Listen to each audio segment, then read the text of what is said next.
ओम सनातनी शांति।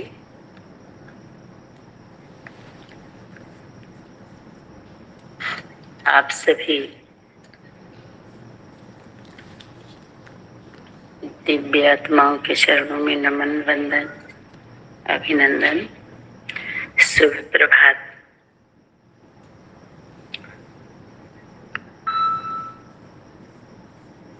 आज का जो होमवर्क है, अब शक्ति सेना नाम को सार्थक बनाओ।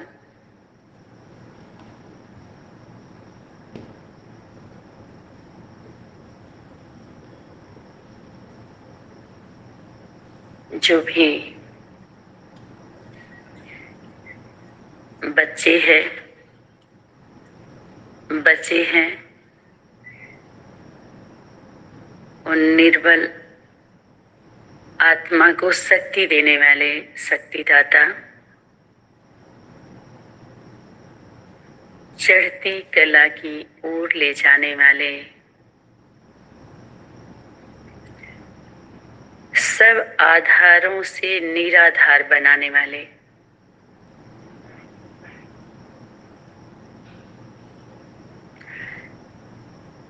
शक्तियों के संगठन को संबोधित करते हुए बोले,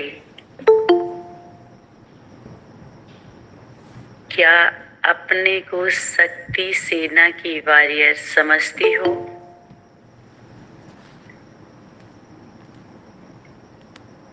जैसे संगठन का नाम है शक्ति सेना, क्या वैसे ही आप अपने को शक्ति समझते हो?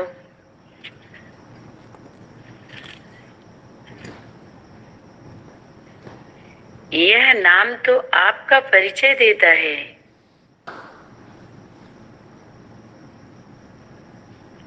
ऐसे उदाहरण देते हैं कि नाम ही बहुत है, नाम में ही परिचय मिल जाता है। नाम से परिचय मिला तो पर्चा क्या बांटे?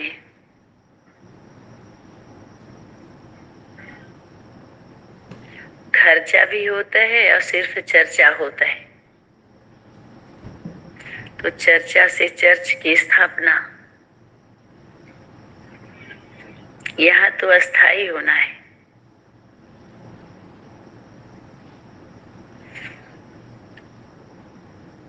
तो कौन सी आत्मा को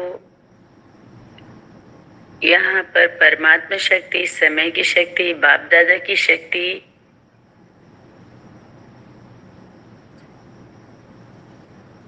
इमर्ज कर रही है।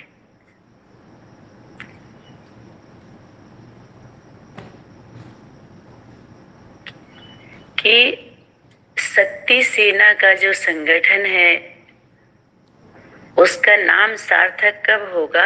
जब हम सभी के अंदर समर्थि आएगी, स्मृति आई और उसके साथ साथ समर्थि आई, तब तो सार्थक होगा ना।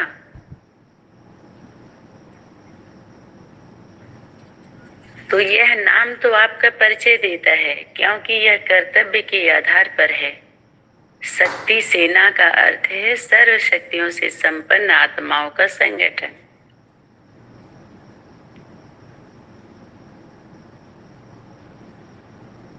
तो सर्व शक्तियों का अगर लिस्ट बनाते हैं तो सूक्ष्म में पहले बनता है।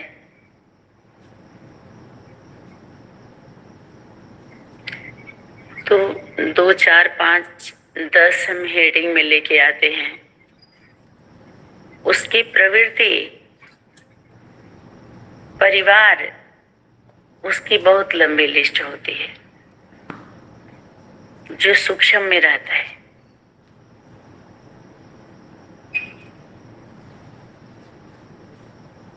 जब वो जन्म ले लेते हैं तब दिखाई देते हैं, हाँ इतने 2, 4, 10 बच्चे हैं उनके।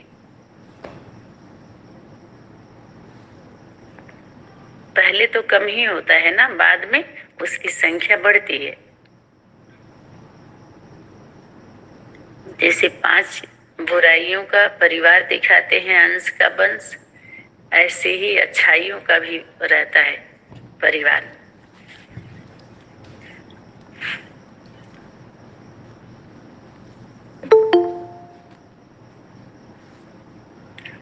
तो प्रश्न यह है कि जैसे नाम परिचय सिद्ध करता है तो क्या वैसे प्रैक्टिकल में कर्तव्य भी है?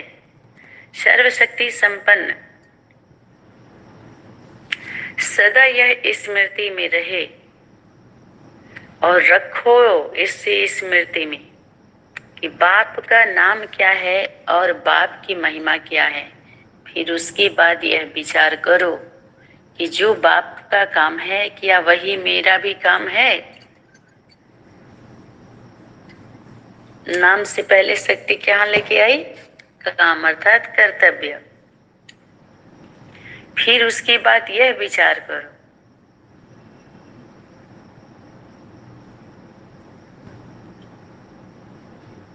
विचरण करो उसमें, तब फिर एक न एक दिन उनके चरण मिल ही जाते हैं, उनके शरण में चले ही जाते हैं। अगर बाप के नाम को सिद्ध करने का काम नहीं किया, अगर बाप के नाम को सिद्ध करने वाला काम ना किया तो बाप का नाम बाला कैसे करोगी? यह सोचो कि जो बाप की यह महिमा है कि वह सर्वशक्तिवान है, तो वैसा ही मेरा भी स्वरूप हो, क्योंकि बाप की महिमा के अनुसार ही अपना स्वरूप बनाना है ना। बाप सर्वशक्तिवान हो और बच्चे शक्तिहीन, बाप नॉलेजफुल और बच्चे अनपढ़, तो क्या यह शोभेगा? तो यह बाप बच्चे अर्थात माता पिता और बच्चे एक प्रवृत्ति में भी जो रिवाइज और रियलाइजेशन कोर्स चल रहा है, समान और समीपता की, तो ये स्वरूप धारण करने के लिए ही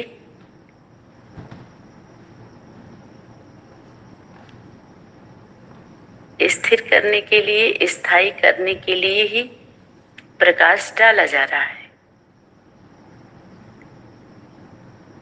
गिरती कला की तो बात ही नहीं। आप तो पंडे हो ना, अगर पंडे ठहरती कला में आ गए व रुक गए तो आपके पीछे जो विश्व की आत्माएं चलने वाली हैं वे सब रुक जाएंगे। अगर इंजन ही ठहर जाए तो साथ ही डब्बे स्वतः ही ठहर जाएंगे।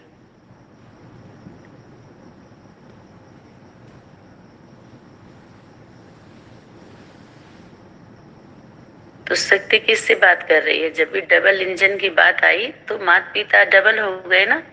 अभी एक एक बाप बाप की जब बात करे, पिता पिता की तो भी नहीं, माँ माँ की करे तो भी नहीं। जब डबल हमारी पवित्र प्रवृत्ति मिलती है तो हमें राहत मिलता है। समझिए हम मंजिल पर पहुंचे हैं। अब उसमें हमें रहना कैसे है, निभाना कैसे है, इस प्रीति की रीति तो कुछ पुरानी है, जो प्रीत की रीत नहीं है। प्रीत की रीत तो इधर है, सर्व संग तोड़ एक संग जोड़। तो इंजन की बात चल रही है, डिब्बे की बात नहीं चल रही। पूरी ट्रेन तो इंजन होती नहीं। यानी शक्ति ऊपर किससे बात कर रही है? कंबाइंड स्वरूप मातृत्व शक्ति के ऊपर ज्यादा। फिर नंबरवार बच्चे आते हैं उसमें, तभी शक्ति नीचे आकर के क्या क्या इशारा किए? अगर इंजन ही ठहर जाए तो डिब्बा तो स्वतः ही रुक जाएंगे।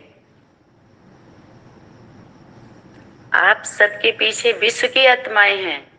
आप लोगों का एक सेकंड भी रुकना साधारण बात नहीं है। जब ट्रेन रुकती है, रोक दी जाती है कहीं बीच में, थोड़ी देर भी रुक जाती है तो क्या हालत होती है यात्रियों की भी, और उसकी वजह से सभी जो ऐसे मार्ग होते हैं जहां पर बैरियर लगे हुए होते हैं, गिरा दिए जाते हैं, तो क्या हालत होती है, बंद हो जाती है ना सभी यात्राएं। तो ऐसे ही जो जिम्मेवार आत्माएं होती हैं, उनका संकल्प, उनके कर्म, उनकी वाचा का इतना प्रभाव पड़ता है अन्य लोगों पर, यही शक्ति रियलाइज करा रही है। इस सब तो वैसे ही रुक जाएंगे, और डिब्बा भी, और उसमें भी और लोग सवार हैं। तो जब इंजन ही रुक जाए तो डबल इंजन, जब माता पिता का स्वरूप कंबाइंड होता है तो डबल इंजन हो जाता है। बाप दादा तो है ही है।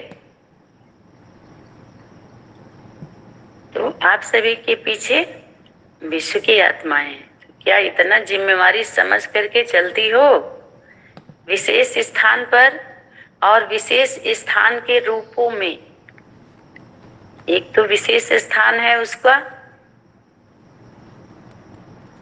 और विशेष स्थान के रूप में सबकी नजरों में हो। शक्ति क्या इशारा कर रही है? विशेष स्थान के रूप में ही आप सबकी नजर में हो।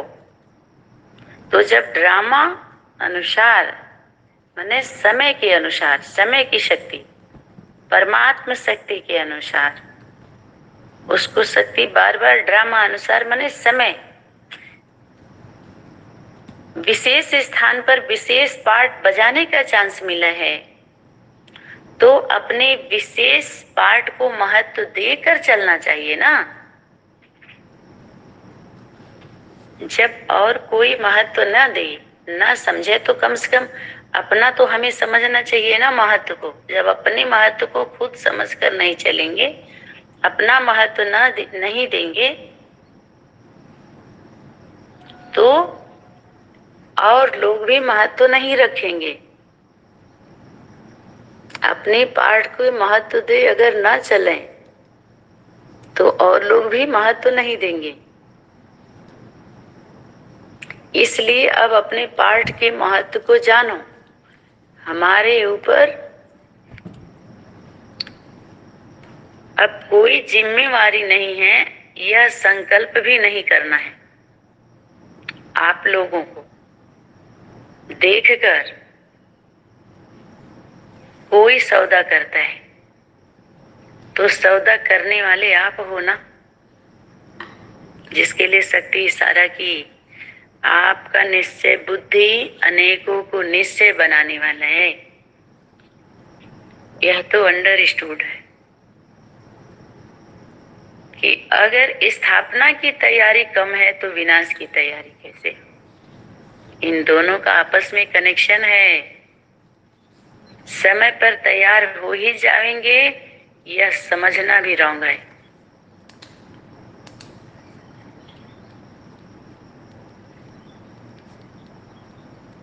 क्योंकि वाणी में ये भी इशारा है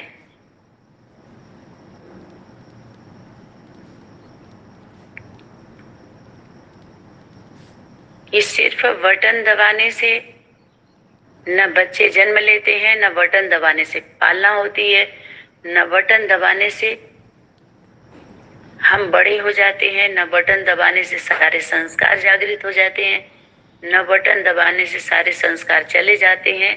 ये आर्टिफिशियल जो साइंस के साधनों से देवी देवता को दिखाया गया, देवी देवताओं के संस्कार, उनके चरित्र को दर्शाया गया, डायलॉग बोल करके उन्हें दिखाया गया, जो भी है उनके कर्तव्य को याद दिलाया गया, या आपस में असुर देवता को लड़ते हुए जो कुछ भी दिखाया गया, तो ऐसा नहीं है इस तरह का।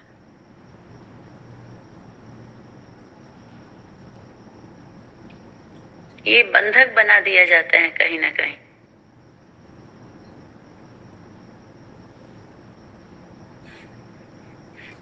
तो इसके लिए समय चाहिए, इसका कनेक्शन है। विनाश की तैयारी, अगर स्थापना की तैयारी नहीं तो विनाश की तैयारी कैसे होगी? इन दोनों का आपस में कनेक्शन है। समय पर तैयार हो ही जाएंगे, यह समझना भी रॉन्ग। इसका बहुत समय से अभ्यास चाहिए, तभी तो यह ड्रामा अनुसार परिवर्तन करने के लिए, जिसको हम दूसरी भाषा में पुरुषार्थ करने के लिए बोलते हैं, तभी तो इतना समय मिला हुआ है। बहुत समय की प्राप्ति के लिए बहुत समय के पुरुषार्थ भी करना होता है। शक्ति टोंट मारी, साइंस वालों को महाविनाश के लिए ऑर्डर करें।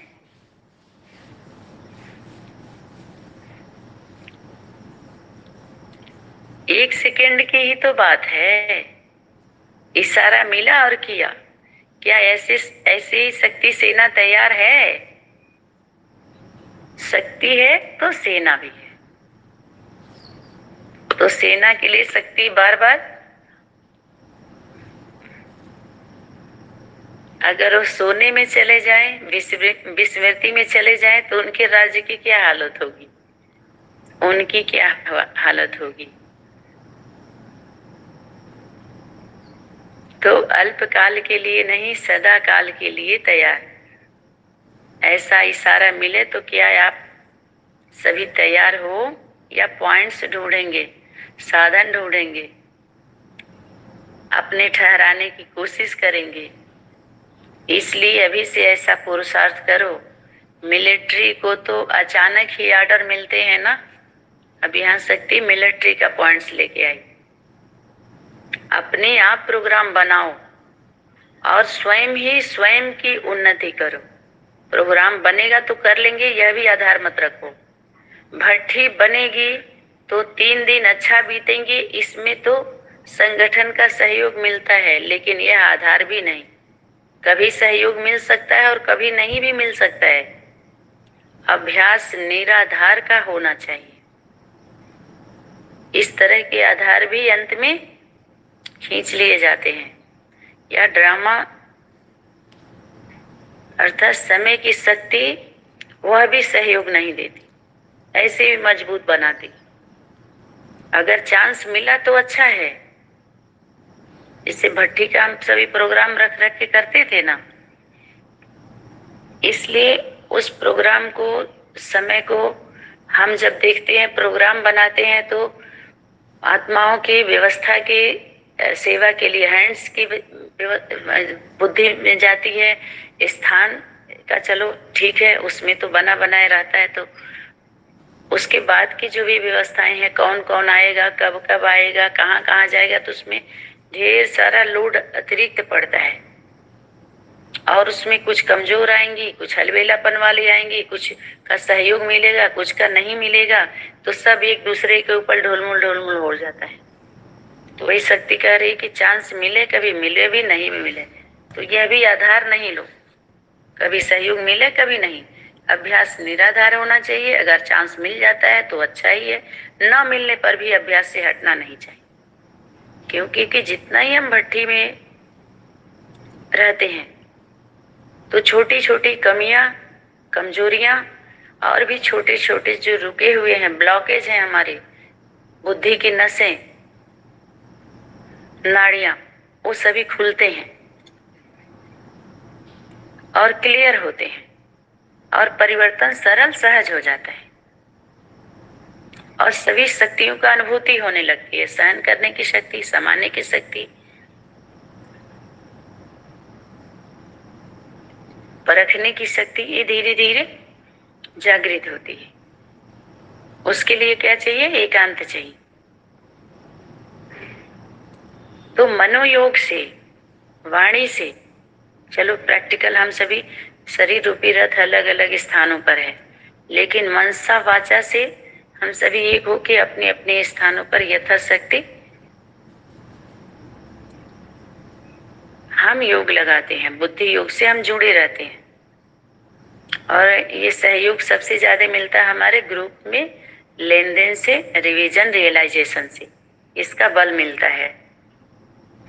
जिम्मेवार आत्माओं को भी, और भी जो सहयोगी हैं उनको भी। तो मिल जाए तो अच्छा, न मिलने पर भी अभ्यास से हटना नहीं चाहिए। प्रोग्राम के आधार पर अपनी उन्नति का आधार बनाना, यह भी एक कमजोरी है। यह तो अनादि प्रोग्राम मिला हुआ है ना। शक्ति क्या इशारा कर रही है? मातृत्व शक्ति को, माता पिता की शक्ति को, अनन्य जो बच्चे हैं, भुजाएं, उन सभी को भी। यह तो अनादि प्रोग्राम मिला हुआ है आप सभी को। यह क्यों नहीं याद रखते हो? हर वक्त भट्ठी में रहना है। यह तो अनादि प्रोग्राम मिला हुआ है ना। कितनी बार शक्ति, इतने बार में कितने बार रिवाइज कर रही? जैसा नाम वैसा अपना काम करने वाले। पहले शक्ति क्या बोल दी? आधार भी नहीं, निराधार। सर्व आधारों से निराधार बनाने वाले। इस तरह के आधार नहीं। अगर आत्मा शरीर रूपी रथ में बैठी है तो शरीर रूपी रथ का आधार है कि नहीं है? हम एक दो के साथ रह के संगठन को मजबूत बनाते हैं तो आधार है कि नहीं है? लेकिन कौन से आधार को? इस तरह के आधार को जो अभी ऊपर छोटे लाइन में प्रकाश डाला गया। तो जैसा अपना नाम वैसा काम करने वाले। बाप का नाम अर्थात माता पिता के नाम को भी बाला करने वाले। एक सेकंड में ऑर्डर मिले और ऑर्डर मिलने पर तैयार हो जाने वाले, निराधार होकर पुरुषार्थ करने वाले रूहानी सेनानियों को माता पिता बाप दादा का याद प्यार और गुड मॉर्निंग, नमस्ते। आज का क्लास छोटा था और समय तो है, लेकिन फिर भी वाणी को विराम देंगे और भी वर्क है थोड़ा, तो उस पर समय ज्यादा जा रहा है इस समय। तो आप सभी रिवीजन रियलाइजेशन करते रहिए। फिर कल सुबह मॉर्निंग क्लास में और कुछ खास होमवर्क को लेकर आप सभी के बीच में आते हैं। इन्हीं शब्दों के साथ वाणी को विराम देते हुए ओम सनातनी शांति। धन्यवाद।